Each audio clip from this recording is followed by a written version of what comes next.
next one is a little more lighthearted, a little bit more fun. Okay. The idea being that when we leave here today, it's hopefully in a good mood and not seething over some BS short we just watched. And Right, you right. know, um, Okay, so okay. yeah, Nitty, you're our special guest. It's your show, so you get to pick first between 1 and 5. Hmm. I want to I want to pick two. All right, here we go.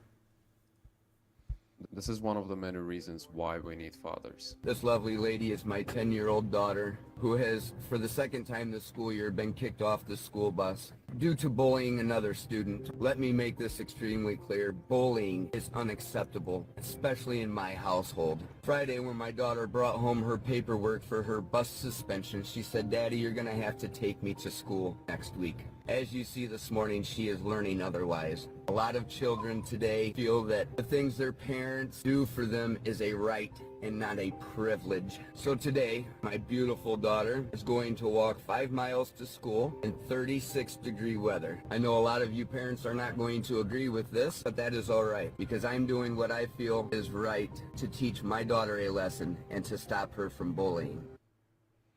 Yeah, I think there's a couple of things to unpack there, but Nitty, what do you think? Okay. I wonder, are you getting an echo from me? No. Okay. Isa is saying he hears it. What? I hear the echo. There's an echo, yeah. huh? Here, let me rejoin.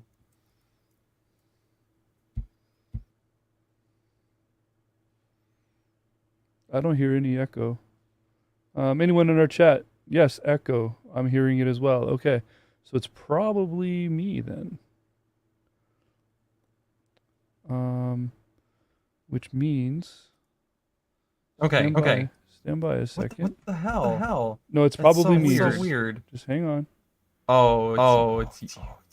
It's probably me then, because if the YouTube is hearing it. I closed all my other browsers. I probably know exactly what's going on. Let me go into my audio settings.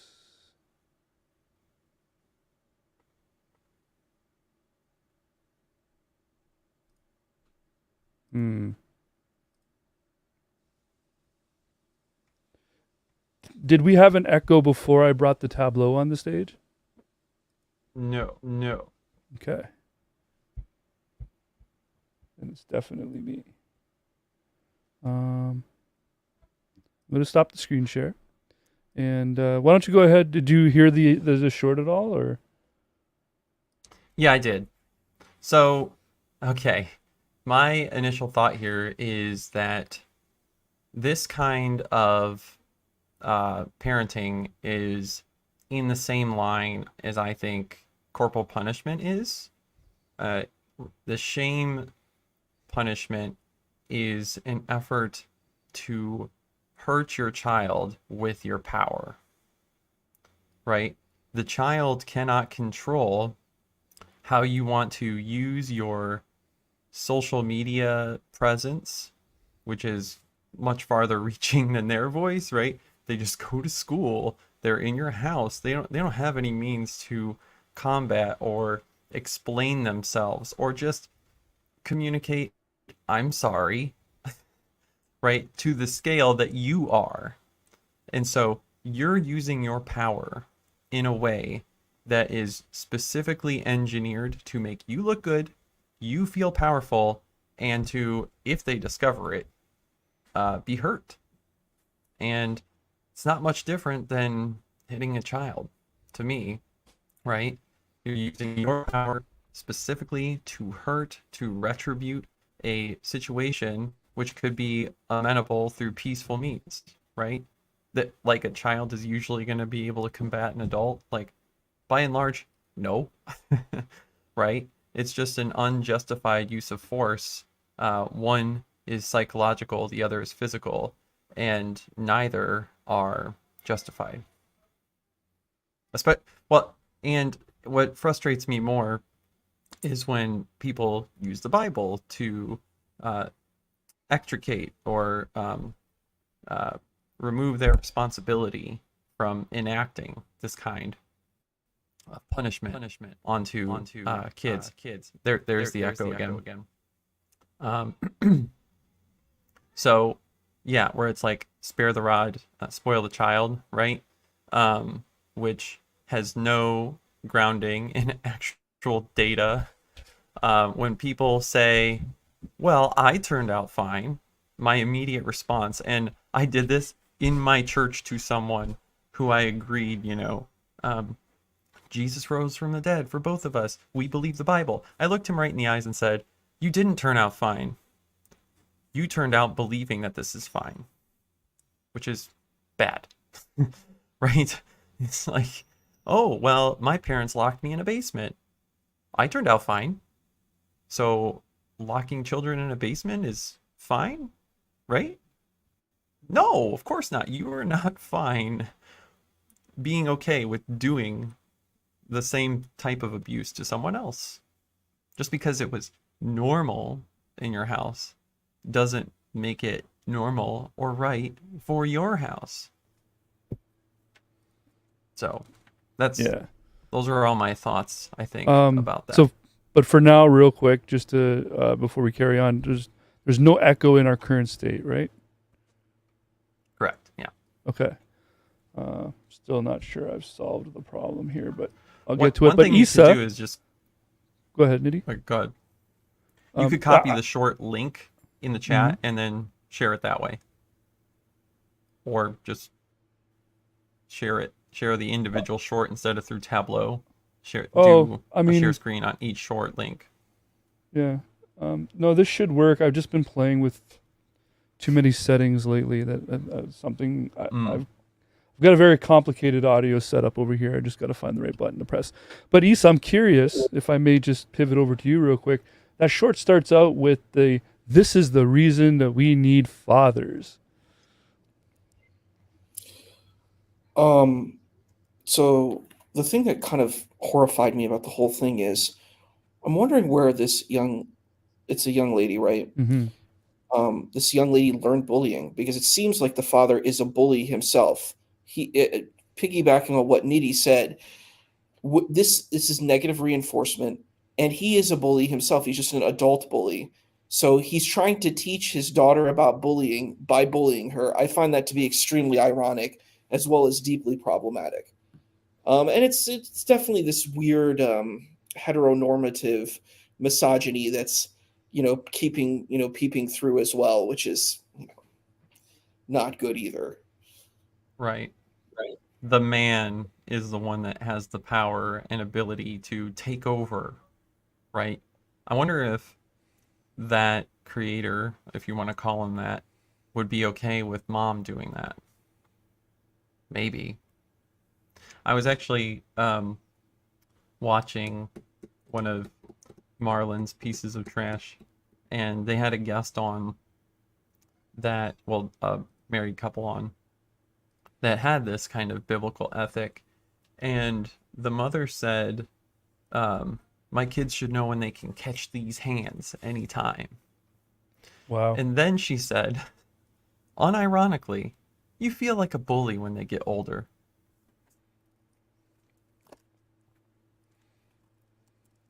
That's your power dynamic's a little fucked when you think it's bullying when they're older.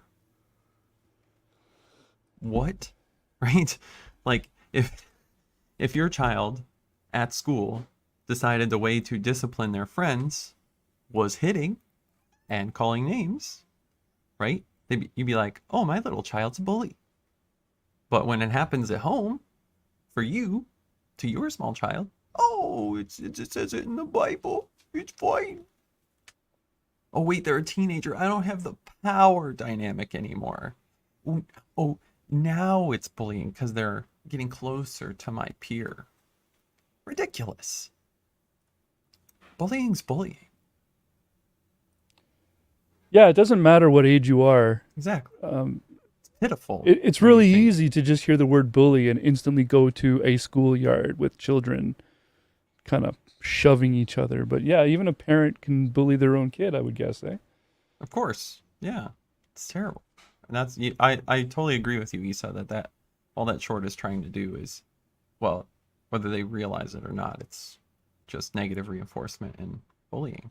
One of the things that I've utilized or tried to is there's a free parenting resource available online. It's called Triple P Parenting, and it's in Ohio. It's provided as a free parenting service that Mike DeWine, enabled, and they pretty much unequivocally, deny that corporal punishment is valid, and they are trying to always help you develop peaceful ways to diffuse conflict and ways to escalate your discipline that never result in physical striking, right?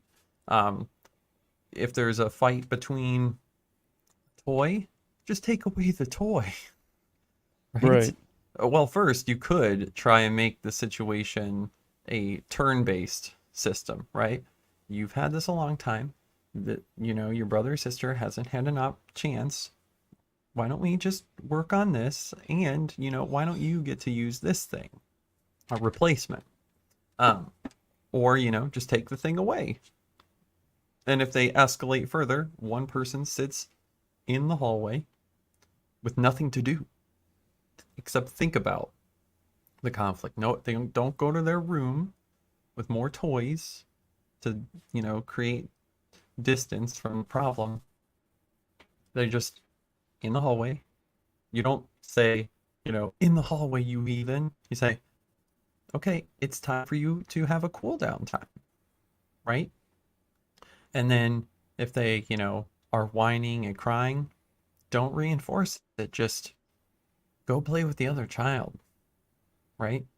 Teach them that you're not going to get oh my goodness, I'm sorry you're hurting, I just, and that usually should take care of most of it. If they get out, you just put them back. All right, let's try to move on here. Let's see if I manage to accomplish removing the echo. So I'm going to screen share, and if I didn't do anything, then the echo should come right back. Let's see. Can you hear me? And am I echoing? No, you got it. Oh, nope. There it is again. It is there. All right, I'll just pick a number 1 through 5. Well, then the video is going to echo too. So just hang on a sec. I don't know how this setup got messed up so bad. Let me try something. Poo on the poo.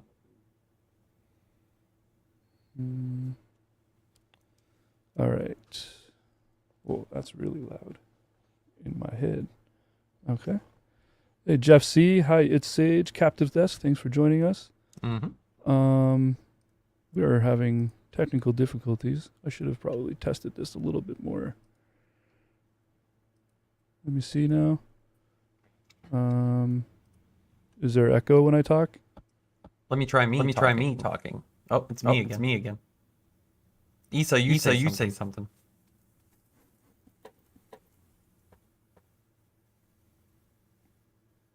There's no echo? Anyone? Hi, chat. Check. Let us know if you hear an echo. There it is again. Still an echo, huh? Issa echoed. Yep. Weird. What's causing that? Man. Check if you have an extra mic input through your OBS or Tableau. I'm not using OBS. I'm sharing the audio from my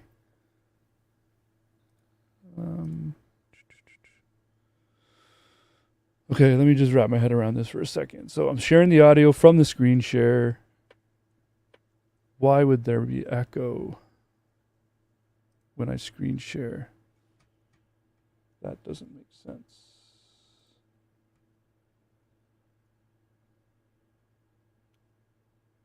Maybe it's picking up the mic as if it were desktop audio, and that's the problem. Well, Like this a is large exciting, huh? What if I? Is it a public Tableau link? Is that what it is? It's just PowerPoint, Oh, okay. Weird. but I put it on a screen and I screen share the audio from the screen, and then I click on the little slides, and then we get audio from it. Your desktop hates you. Just Oh. paste the links. Yeah, but if I paste the links, how are we going to watch them together? Just use the StreamYard present That's what I've been doing already. with the Saying I don't- PowerPoint. Yeah. Put just the short link. Do it. And then Yeah, I'll go let me. I'll go find it. Let's grab this one. Okay, let's try it this way. It's not ideal, but let's do it. We got to get it going somehow. All right, so you're saying just share the link in what? In the group Private chat? chat. Or Yeah. in the private chat? Okay. Mm-hmm. All right, here's the link for short number 1. All right, let's do Yeah. it. Now what? Okay. Are you going to share it? Is that what you're going to do? Yes. Okay. Speed cheers. All right, here we go. Oh, do I have my shorts muted? Damn it. Yep, I do. Presidential debates will be happening between Joe Biden and Donald Trump. The first will be on June 27th in Atlanta. No crowd, no one's clapping, no cheering, and then they get their mics cut off when they go overtime. Assuming that all those rules can be agreed to.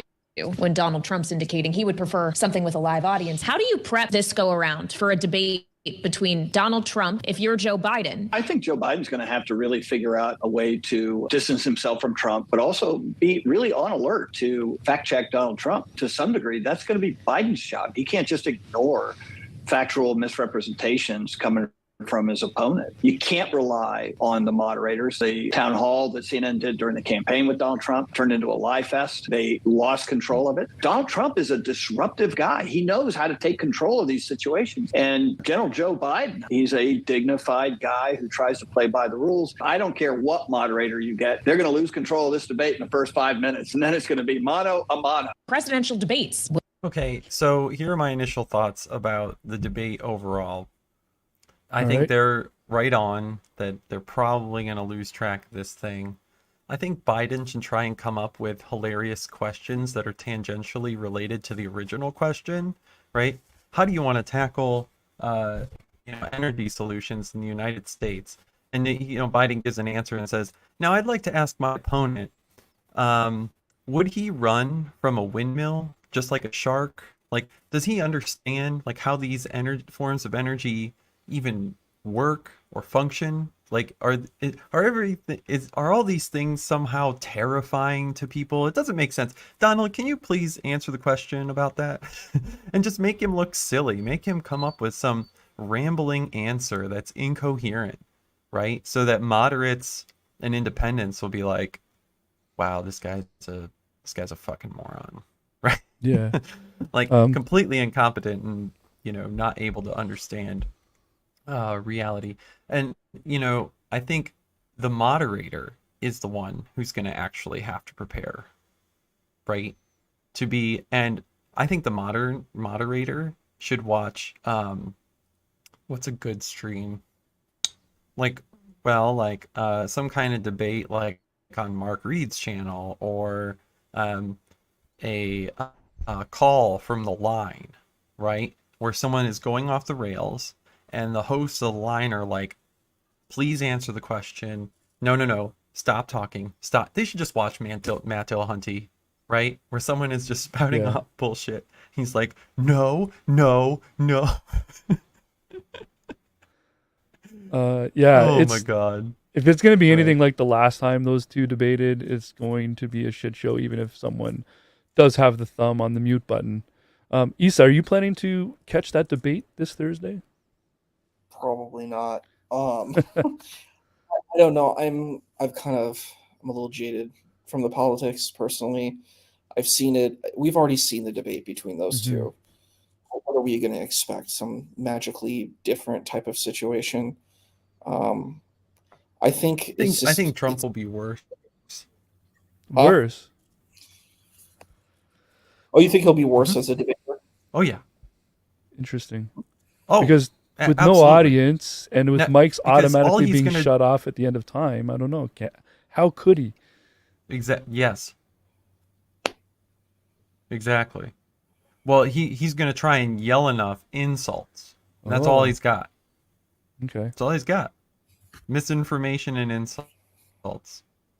He's like a little monkey that wants to throw shit. Yeah, I I think don't. get I don't more. necessarily Maybe I'm disagree wrong. with that. Yeah. I don't know. If his mic is muted, he's just gonna yell and cry like a baby. Yeah. He's gonna What were try you and going to say, talk loud. Yusa? I think it's just going to be more of the same. He's kind of a one-trick pony, so we already have seen what he does, and he just pretty much does the same thing. It's like you watch Keeping Up with the Kardashians, you watch The Apprentice, you watch these reality TV stars. They have their itch, and that's what they showcase. So I'm expecting, cameo DJT as well as the same old reality TV star shenanigans. This is what we expect from him. Yeah. How much is age going to come into play here too? Because, like, I've been told to, it's not that big of a deal. They're both of their ages, but at their current age, when 4 years ago, they were a lot younger, essentially, right? Like 30 to 40 years old is not that big of a difference, but when you're in your 75 and you're now 79, or in the case of Biden, like 82 when he was 78, that's a lot older. Do you think Biden's going to have the same energy he had 4 years ago? I don't think that matters. Okay. It only matters to the people who buy into insults as valid arguments. Though it'd be really funny if Biden's first question to Trump was, "You did go potty before this, right? You didn't. There's no chance that you're gonna poop your pants, right?" Like, Yeah. Well, I'm actually pretty interested and excited to see it myself.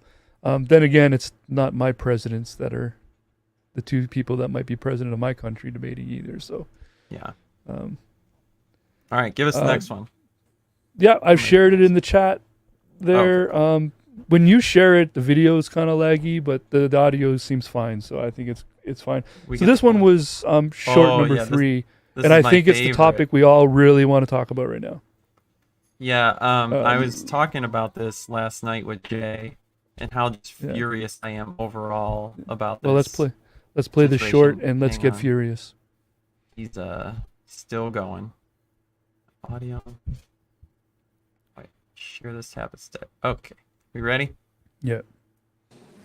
The display of the 10 Commandments in every classroom in public, elementary, secondary, and post-education schools in the state of Louisiana. Because if you want to respect the rule of law, you got to start from the original lawgiver, which was Moses. Amen. All right. God gave Moses for Savior. That's right. He got his commandments from God, and then he wrote them on for us. All right.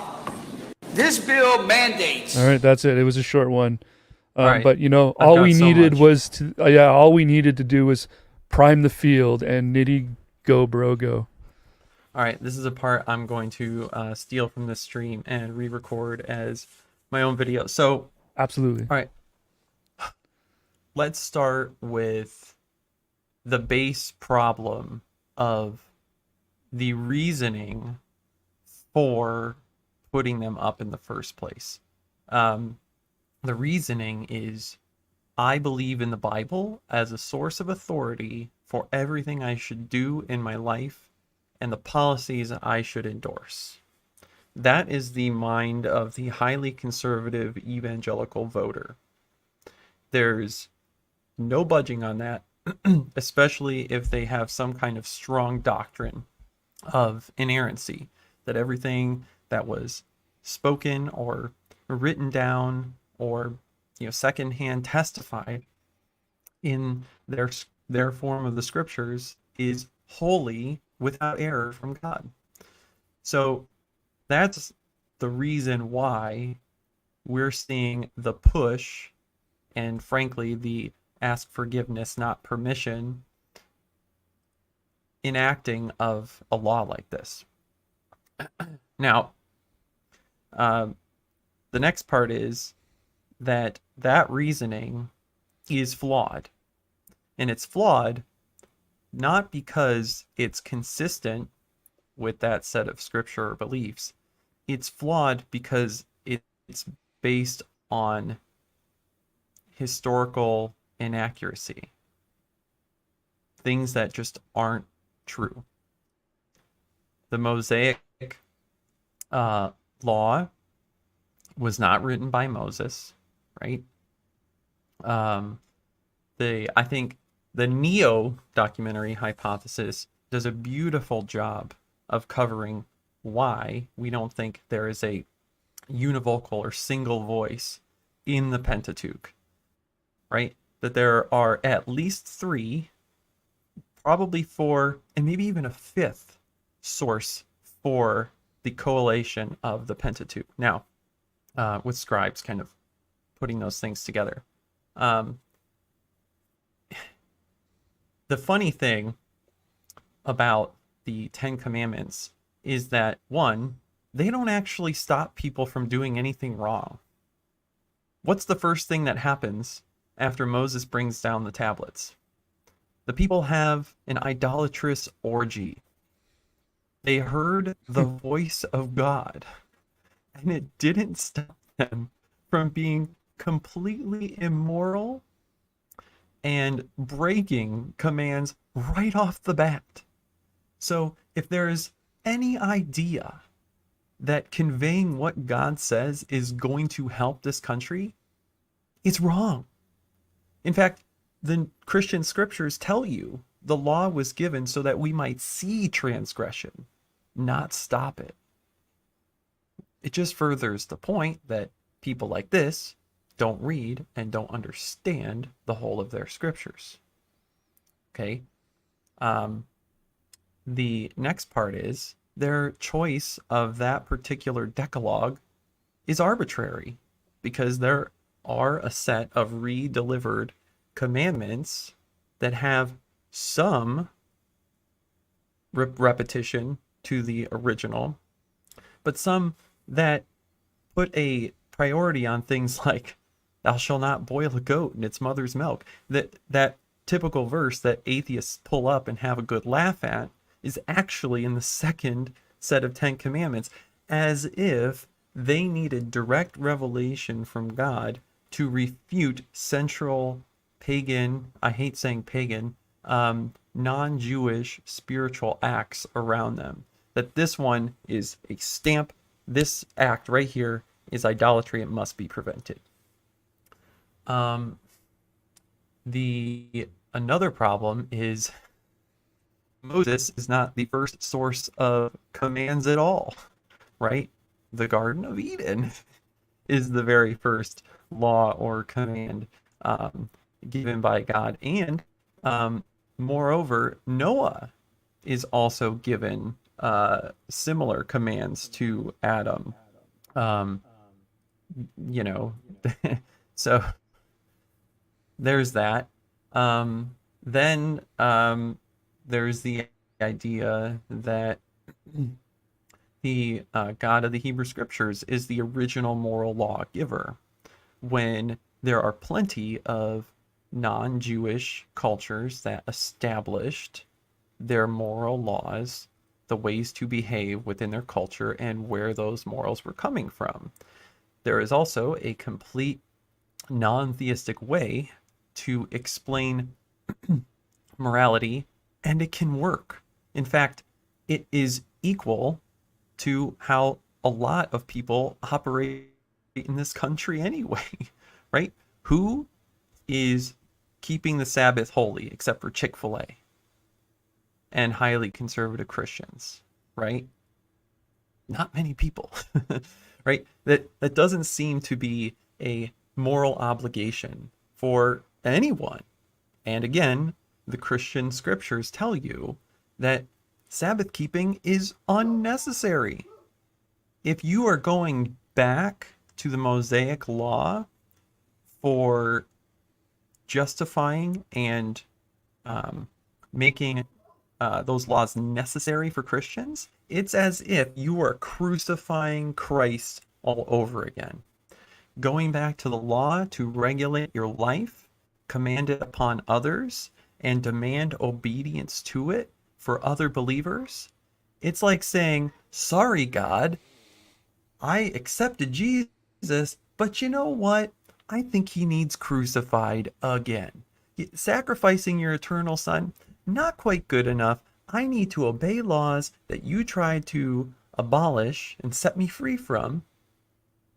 Right? I don't think the sacrifice is enough. Can you please just put him up there and do it again? Your infinite sacrifice. Can you do that again? Right? How absurd. That's like giving your child everything they could possibly want in this life, enabling them to be the most successful person, and they turn around and look at you and say, you piece of shit. Can you do this again? Right? It's like, I've done everything. Right? How dare you? So that's fun.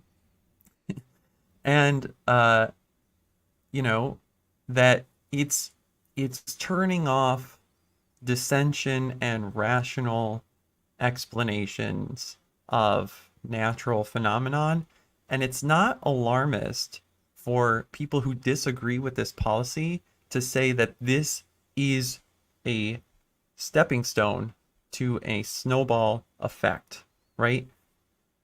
Demanding that these things are put up.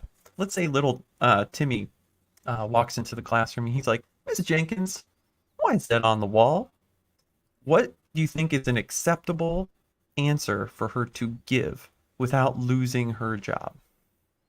It is, well, people believe in our state that the Bible is wholesale true and that this is necessary for you to see. Oh, well, Mrs. Jenkins, the Bible sure has some weird things to say. I mean, there was a talking snake right at the beginning. And what's Mrs. Jenkins supposed to say? Well, people who are in power over you believe that everything it says really happened, right? God created two original people. Animals can talk, right? Maybe the earth is actually 6,000 to 10,000 years old, right? When we have plenty of data and evidence to contradict those things, and Christians around this country mostly agree with that. Yeah? And then, what else is problematic with this? It's along those lines that it's just going to completely derail so many of the efforts and progress that we've made as a nation, right? It's going to shut down inquiry into natal development, right? Exploring how people's, uteruses and reproduction works. Sorry, too dangerous, right? We can't have IVF, right? God, it's a process that God, wants to just work. So screw that. Screw helping children, yet we like finding out that they might have a disability or something like, no, can't tamper with the womb. Whatever comes out of there is what God wants. Right. It can shut down inquiry into, interstellar exploration, right? Oh, everything we have here is good enough. God designed it. We don't need to look outside this world because it has plenty of revelation. Made the planet just for us. Yeah. It can just shut down so much. And critical thinking, right? No. Don't consider what other people believe. We have it right. Shut up.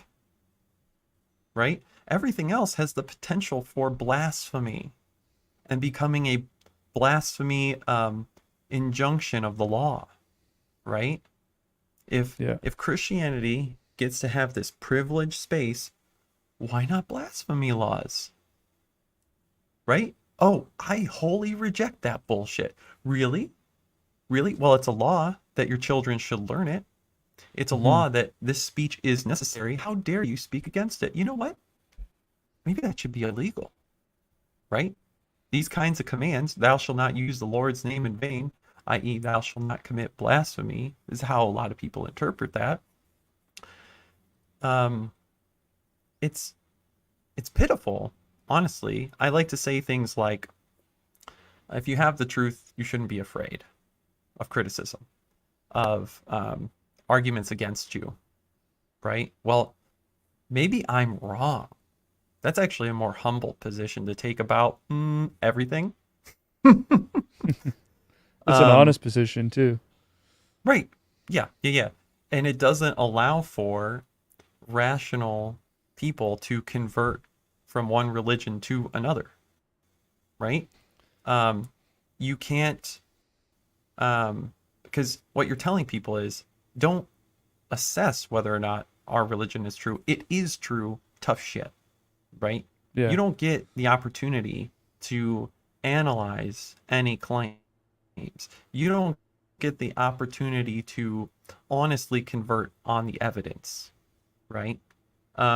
It's completely hypocritical, right? When a Muslim or a Jewish person or a Zoroastrian or Scientologist goes, oh my God, my belief systems are false. And you know how I know it? I looked at the evidence and the arguments and allowed myself to be convinced, right? Yeah. And Christians go, yes.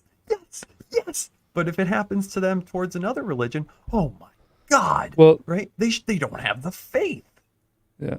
It brings up an interesting point, which I was hoping to get a response from Isa, if he's still within earshot here on this topic, because Isa's not a Christian. And not to for denigrate, example. right? Not to denigrate other theists who might be listening. I get it. Yeah, Like, no, you have obviously, different but beliefs.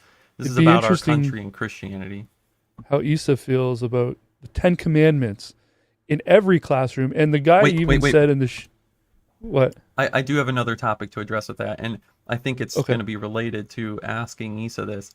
I Alright, have perfect. Muslim neighbors, and they are completely honest, gentle, nice people, right? And there's a decent chance, I don't know if it's 100% true, but that families like theirs will have a cap on how long their children can be in Muslim private school. And eventually they're going to have to go to public school. And what you're doing is you're saying Christianity has a privileged state in this status in this country now, and your religion, it's piss, right? We don't actually accept that. We're not going to let you put up the 5 pillars, right? Or any hadiths. I've been trolling people online with what's her nuts's take that, oh, it's a historical document. These values are important. Well, great. Why not let in those other faith documents because they're historical, and I'll just put Mein Kampf up there, right next to it. It's historical. It's got its own spiritual values. Oh, now you have a problem. Right? And Yeah. people might think I'm a Nazi or something, but hey, people are getting away. They're able to march in streets with their swastikas on and fly the flags. What's a few Nazi posts from me? I'm kidding. Punching a Nazi is always fine. Yeah. Yeah, and even in the short, I don't know if he misspoke or what, but he also says all post-education classrooms, which I'm not sure how you have a classroom without an education in there. But it kind of tells me that, like, even if you go take a pottery class at the YMCA, the 10 Commandments need to be on that wall. It would be for post-secondary trade school and colleges. That's what I thought he meant. Yeah, but exactly. Anyways, yeah, Isa, how do you feel about this? Okay, cool. I have a lot of different feels. I think the biggest, elephant in the room is these Christians are taking the Hebrew laws, right? But they're selectively choosing. They're not going for all the 613 mitzvot. They're not talking about mixed fiber clothing. They're not talking about not eating shellfish. They're not talking about kashrut or kosher foods. They're not talking about all of these Jewish laws, They're not talking about all of these things. They're only talking about some of these things. So it's very selective. And that's what I think is really fascinating. And I'm like, well, and then you also have many different denominations of Christianity. if I take a Catholic position versus, let's say, evangelical position, an evangelical, Southern Baptist Christian position, and I propagate, let's say Catholic or Orthodox Christianity, that would be considered some strange thing, even though it's Christianity, even though it's a part of this body of Christianity. If I posted some narrative from either of these kinds of spaces, they'd be like, what is this? This is strange. This is bizarre. The 7 stages of the cross. Let's have confession, like have these types of things that come from Catholicism, or, let's have icons. Let's have Orthodox icons all around. You want 10 Commandments? I want my Orthodox icons too. I'm like, Yeah. That's there is, I agree with Nidhi, there is an inherent bias, because even if you take an intra-Christian perspective, you're going to face this problem. That's the big problem. You don't even need to go into Judaism or Islam or Hinduism, Right. Buddhism, within Christianity, and you're going to see a breadth of problems if you put something from a different kind of denomination of Christianity up. Well, that's the precise point of thou shalt make no law. Well, thou shalt, Jesus Christ. There shall be no laws, privileging one religion over another. It's our founding fathers or whatever were just a generation or two removed from the absolute bloodbath in the European nations over what kind of Christendom should we have, right? Like, my grandpa, what do you know about your grandpa? Well, he was a pretty ardent Protestant convert, but, there were Catholic people who found out in his town, and they hung him, drawn and quartered him. I mean, that's just life, what? It's mind blow. Yeah. Just this is total why crap. I'm super happy Issa came to join us here today too, because I love how his answer came from a point of view of like including all other religions and not just his own like personal point of view. And it was a fantastic slam dunk there, Issa. Thanks for sharing that. Yeah. All right, I can give you about another 20 minutes, so let's try and bust That's through a couple more. well, so with the difficulties that I'm having here audio wise, the rest of the videos that I have are actually downloaded TikTok shorts. So we can skip them because there's no way for me to link them to you. I have them downloaded on my actual computer. So why don't we just get right to what I call the topic cleanser, the little fun one, just for fun. So so I'll share that, and then you can share it for us on the stream. But allow me to first speak on this. So there is a little show that takes place late at night. They pretty much ripped off my idea here, right? It's called After Midnight. Maybe you guys have seen it. I don't know. And then they watch shorts and stuff, and they have a good time and they laugh. So this one was kind of funny because she'll ask the question.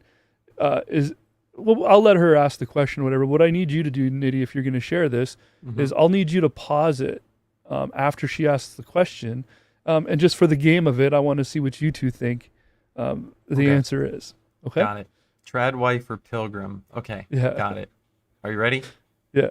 Okay. Let me make sure it's turned all the way up. Okay. Was said by a trad wife on TikTok or an etiquette guide from the 1840s. Terry, you're up first. Oh, boy. Here's your words of She's wisdom. like, you better get this right, man. A man's home is his castle, so he should be treated as a king. He rightfully deserves peace. Did this come from the mouth of a trad wife or an 1800s etiquette guide? Okay. All right. So I'm going to go. I already know my answer. Okay. What do you think the answer is? Trad wife. Trad Totally. wife. What do you think, Issa? I agree. Trad wife. All right. Yeah, I was looking for something fun to just put up, and I think it's completely obvious, right? It might have been more interesting if they actually had a couple to choose from, and a couple came from an 1800s etiquette guidebook. But I'd be interested to see what an 1800s etiquette guidebook looks like, because I'm not even really sure. But go ahead, let's finish this out. After seeing that video from the lady who believes that a man should be treated like a king, which I don't believe, honey. I don't believe I should be treated like anything. My wife, Rebecca, is the queen of our house. I want to say that right now, but I believe that's a trad wife. I love Terry Crews. All right, let's see the answer. A man's home is his castle, so he should be treated as a I love Terry. He rightfully deserves peace. It was a trick. Boom. Shakalaka. Yeah. We nailed it. The internet yeah. is that much of garbage. Yeah, I'm gonna try to come up with some more of my own ideas similar to that program, where we can have some more fun with the shorts going forward in the future. I was gonna try to put up something similar like that today, but then I just kind of ran out of time, and then with technical difficulties, it would have fell apart like crazy. But I had a quick that's okay. Crusade. Yeah, go ahead, Issa. There was the fifth video that had a picture of a crusader. I was interested in that one. Yeah, so that was a TikTok from Bob from Speaker's Corner, which I'm thinking you guys are familiar with. And he makes an argument that the Crusades were in fact good. And in the short, he even says that all the Crusaders did was fight to take back Christian territory. So territory that was already Christian that then... I have stuff to say about that. Yeah, well...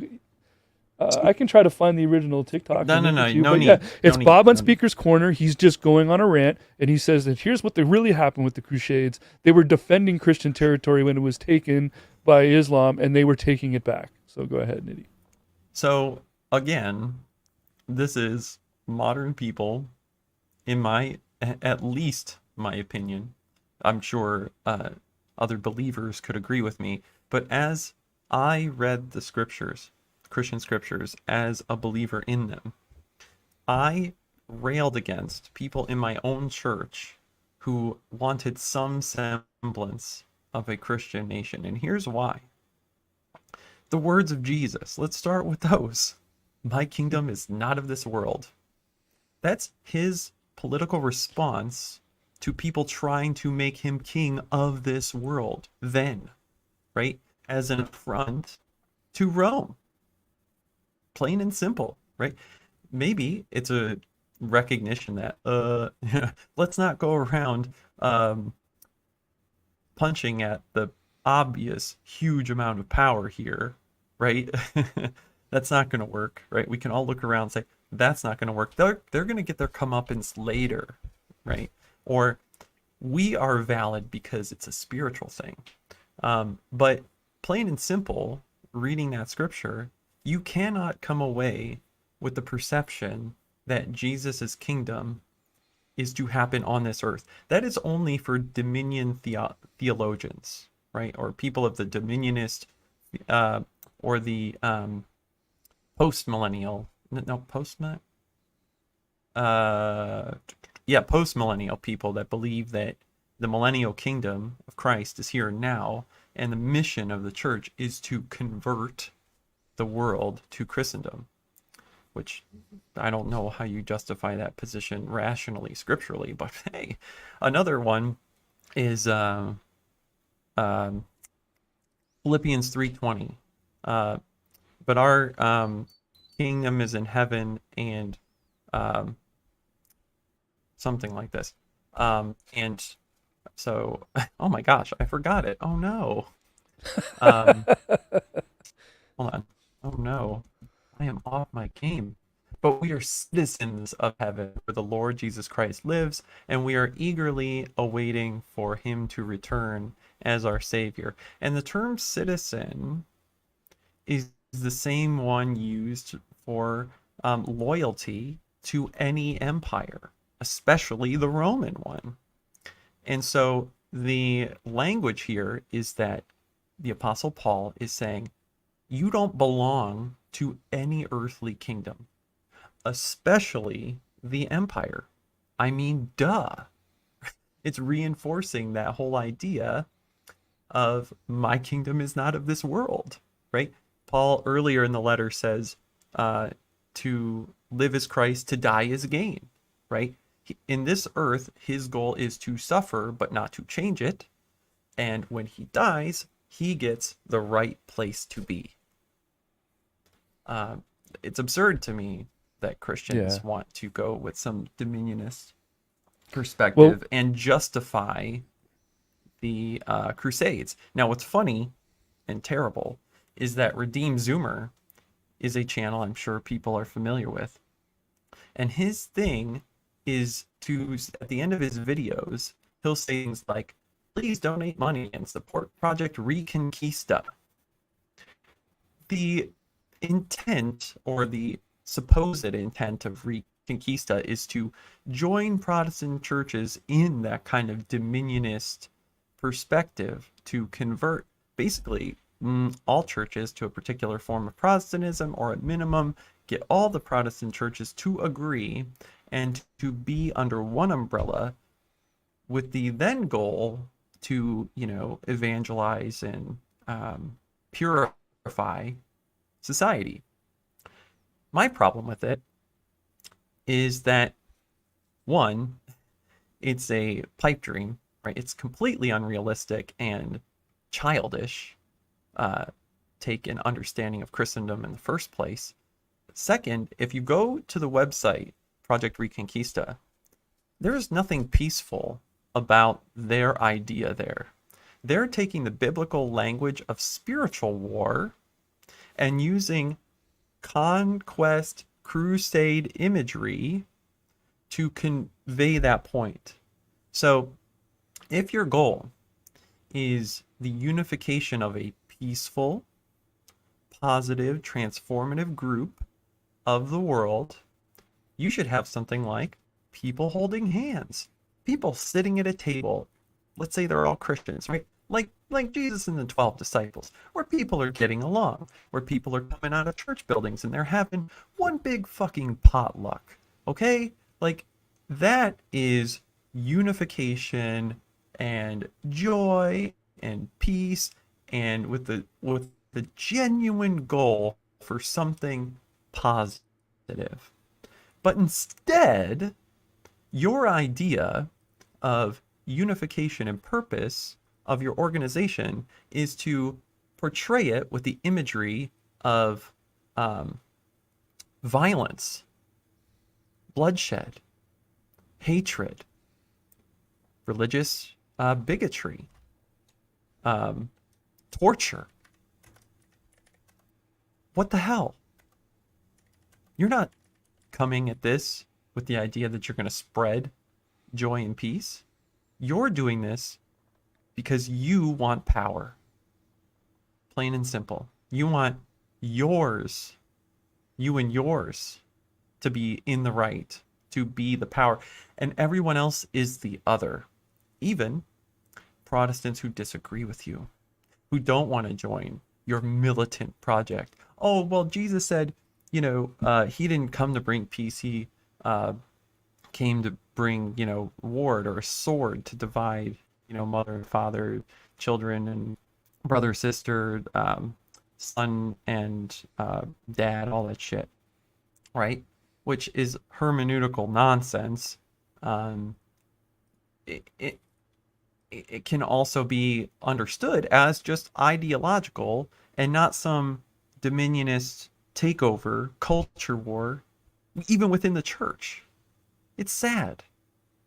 It's pathetic, right? And it stops believers who follow Redeemed Zoomer from taking a dissenting opinion, right? Because then, how do you disagree with such a, prolific creator? I mean, look at this, legit organization. Like, get out of here. Yeah. Anyway, those are my thoughts on something like that, right? And it all stemmed from good old Bob and me wanting to have yet another diatribe against Redeemed crapper. Yeah. Well, I'm curious, if Isa, what was it about the image that was like, oh, that looked interesting? Yeah, because the Crusades are a very interesting topic for me. Personally, I think we should have a debate on modern day debates on it. I would totally debate against the Crusades. I would love to do that if that ever comes up. I think it'll be much better than flat Earth and all this nonsense with the globe and the flat Earth. I think that would be a much more interesting conversation. Because one thing that these people don't talk about with the Crusades? Who do you think they killed first? They didn't just go kill Muslims and other Christians first. They killed the Jews of their communities first. They went into the synagogues and killed Jews. They did blood libel, doing anti-Semitism. This is what they were doing during the Crusades. Does Bob want to take that route? Because a lot of these evangelical Christians are all down with Israel. They're all down with Jews. But if you want to support the Crusades, you have to be anti-Semitic. You can't be pro-Crusade and pro-Semite. The Crusaders' intentions were to slaughter Jews. That was a part of what they were doing. That was a part of what their whole campaign was. So if Bob gets challenges on that, I think he's going to lose the debate, because they can't maintain the anti-Semitic position. Because if they do, then they lose their evangelical Christian base. So I think that would be an interesting position. And not only did they kill Jews, they killed Muslims and they killed Christians. They killed Orthodox Christians. So I'm like, because there was that separation between the Catholic Church and the Orthodox Church. So I'm like, they don't really have any ground to stand on. Christian land, you mean Catholic land? Because I'm like, why are Protestants jumping on this bandwagon? You guys were, like Oliver Cromwell was going and fighting the French Catholic king. I'm like, this is not like these guys are your bedfellows, Well, Bob from Seeker's Corner holds open platforms from time to time too. So, given his position on the planet and the time zones that he's in, if you keep a good enough eye out, you could probably catch an open platform, and it would be. I know I would love to see either of you, if not both of you, just jump in simultaneously on his channel during an open platform and go, hey, that short you did on the Crusades? Let's chat.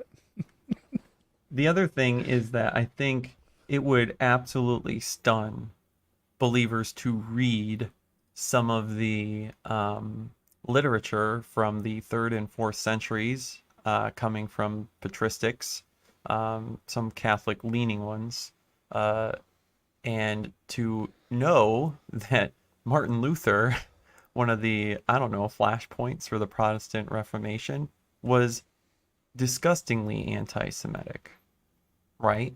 So if they're sitting here like, we love the Jews. I mean, they need their own land. I mean, God provided that for them, so let's use our power to give that back to them. When really, like, the church has always had problems, if not over anti-Semitism.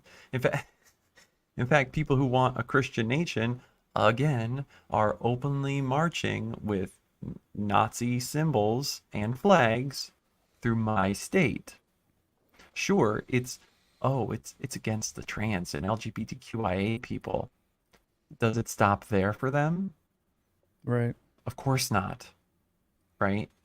But yeah, there are early patristics. So when I was reinvestigating my confidence in Christianity, I decided to be like, okay, what are the historical ideas about interpreting Christ, his sacrifice, the validity of the Gospels and all that stuff? And I was digging in there, and I'm like, holy crap, some of these guys really hate the Jews.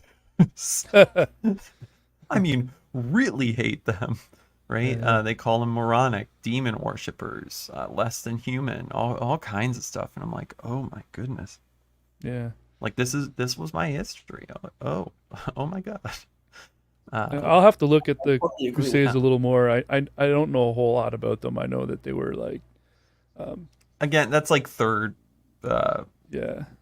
century stuff. It's not as early as at least not projected to be as least. I don't know if we have copies of them from Eusebius or what, or fragments and shit, but some of that stuff is a wild read. Yeah. Well, all right. Well, I don't want to keep you here too much longer, but if we can go through some quick shameless self-promotion, and then we'll end the episode here. We'll start with just Issa quick. You got anything going on the internets lately, Issa? Anything coming up, debates or? Well, Max and I might do a debate on substance usage. Should we criminalize folks who use substances? Because that's a pretty hot issue. That's something we're looking into. We have our Tell Me That Story show every Wednesday, so you can always tune in on Matters Now.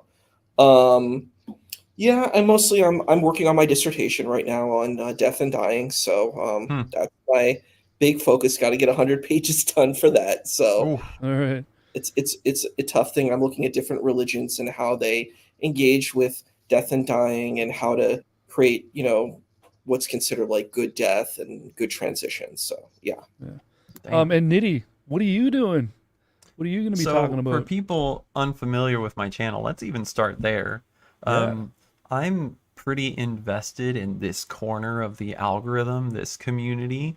Okay, if you were watching Prophet of Zod premieres or Zadanza, Mark Reed, Stephanie Helms, Pocket Locker 86, uh, um, Apologia premieres, Vice Rhino premieres, Godless Granny, like I'm a mod over there. You're going to see different places where I'm a mod, and I've been a part of this community for a few years, and I love it. You guys, what's embolden me to an extent, encourage me all the time, and I cannot praise you enough for being consistent to my live streams, liking them, providing a lot of comments, which drives more people to watch my content. I think personally I get an absurd amount of views to subscribers, and I love it. So thank you again. My channel's primary focus is conversations like these around religion, particularly Christianity, because I know a lot about it. I do throw shade at other faiths and denominations that are considered cultish, right? Mormons, Jehovah's Witnesses from time to time. And I have open panels where I try to keep them on a singular topic. So last time we had a 3-hour discussion of whether or not you choose your beliefs. And now some epistemologists, when they hear, I cannot believe what I'm not convinced of, that is a tautology, right? Because to them, belief and convincedness is like synonymous, right? But I agree with that statement. But to prevent talking past an epistemology person, or what's the word? And to keep it from being a tautology, let's give belief a coherent definition that matches how we see it used, right? So when a believer says, I believe in Jesus Christ, that means they actively put trust, confidence, and action to their convinced state of Christianity. Their belief is something that they are doing mentally and physically in correspondence to their convinced state. So when I say something like, I don't believe what I'm not convinced of, what I'm saying is I can't put confidence, hope, trust, or action to something I am unconvinced of. At least not honestly, by any means. And if I'm doing it, and I tell you I'm not convinced of it, then I'm lying to you. Or I'm doing it as a performance for my own entertainment, or to appease someone, or to fit in, which all of that's gross, but sometimes you just gotta do it. So I hope people are satisfied with that, and it can bring some nuance and empathy towards believers, because when they say they are believing, they might be using it synonymously, but they might also try and get away with something like, well, I'm only 51% confident. I'm sorry, no, by the way you live your life, how you're enacting and putting your trust in, you're doing the actions of belief, it tells me that you are actually really convinced. Okay, like, don't play with me. Another thing that I cover on my channel is that I do in public settings a it's best to be an atheist whiteboard. Let's chat. So on a whiteboard on OSU campus at Panera Bread, I have a sign that says, it's best to be an atheist, let's chat. And I encourage students to come up to me, and they ask me, why are you doing this? And I tell them, for the same reason I have my YouTube channel. It's to have people have a good discussion without yelling at each other, without shutting each other down, right? I can see that the discourse online is a trash heap, and I do it too. I troll people. And our culture wants to make this a war. I want this to be a discussion. Okay? where we can understand each other better, and hopefully that can help someone be convinced otherwise. Now, my answer, that's one answer I give. Another thing I'll tell them is, maybe I'm missing something. Maybe you coming up to me will give me a piece of evidence or something that can sway my convinced state, and I might convert. I don't know, right? Maybe it works. Maybe what you're telling me works, and corresponds with reality. That'd be great. And then the last reason I give is I get off on it. It gives me a dopamine hit to talk to strangers and to express myself with them. There's nothing to lose, right? We're gonna part ways and not give a shit about each other, but hey, you know, maybe something I said will stick with you, right? It's the pebble in the shoe type thing. That's why. So yeah, I discuss those kinds of conversations that I had. I keep anonymous, like the names of people I talked to and about. I can't really record them because I'm on private property and all that shit. But the managers don't care, and it's great. Like, they read the sign all the time. Like, there's one guy I know, he's like the top dog. He just looks at me, he's like, "Hey, good to see you."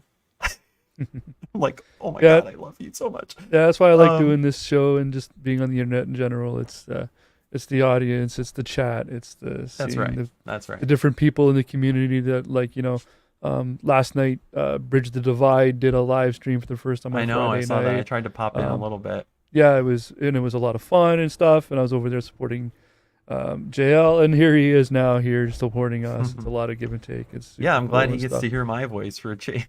With that, I'm hoping to do some kind of live stream topic this week, and please come. Like I said, I open up the room sometimes for quite a bit, and if you want to discuss things with me, disagree with me, or if I said something inaccurate, I mean, challenge me, tell me I'm full of shit, and well, okay, like, we'll figure that out. So with that, I've put both of your channels in the chat there, so everybody should head over and subscribe to them. And anyone who's over there watching on their channels now, hey, come on over here, because if you didn't know, next week, July 1st, July 1st in Canada is Canada Day. So I'm doing a very special episode next weekend of Deep Six, and it's going to be the Canadian episode. And I'm going to open up the platform very rarely there. I'm going to put the StreamYard link in the chat for anybody to come in and join, which will be me and Trevor from Believe It or Not. Fellow Canadian. Great, and congrats. we are going to have an entire tableau, hopefully with the audio working properly, of just shorts about Canada and things that bother us and things that are important to us to react to. Al Trucker, I already have a short about how bad traffic is in Canada, and I think those people in LA who talk about how bad traffic is in LA, we got you beat. So Al, you better be there for that episode. And then the very following week, I believe, or not quite the following week, but July 13th, we've got the Skeptic coming in meat form as a guest on Deep Six to play along. So that'll be really, really fun. And for anyone who is going to be in Ontario or near Detroit or Michigan State, I'm going to be at BajaCon hanging out with all of these fine people on August 9th to the 11th. So I'm pretty excited for that. So I'm just telling everybody, this is not really an advertising or a plug. This is just me bragging that I get to go to this and hang out with these people. So, but I do want to do some live streams from the event. So keep an eye out for those as well. I lost my mouse. Yeah. Anyways, so that's been a weird episode of Wavelength with technical difficulties, but thanks to Nitty, we've managed through it, and it was real insightful. Really, honestly, with the past week, with the whole 10 Commandments thing being listed in the classrooms, was really all I really wanted to get on. Anyways, thanks for having me on. All right, well, let's get out of here, and we'll see you all again next time. Have a great weekend, everyone. Indeed.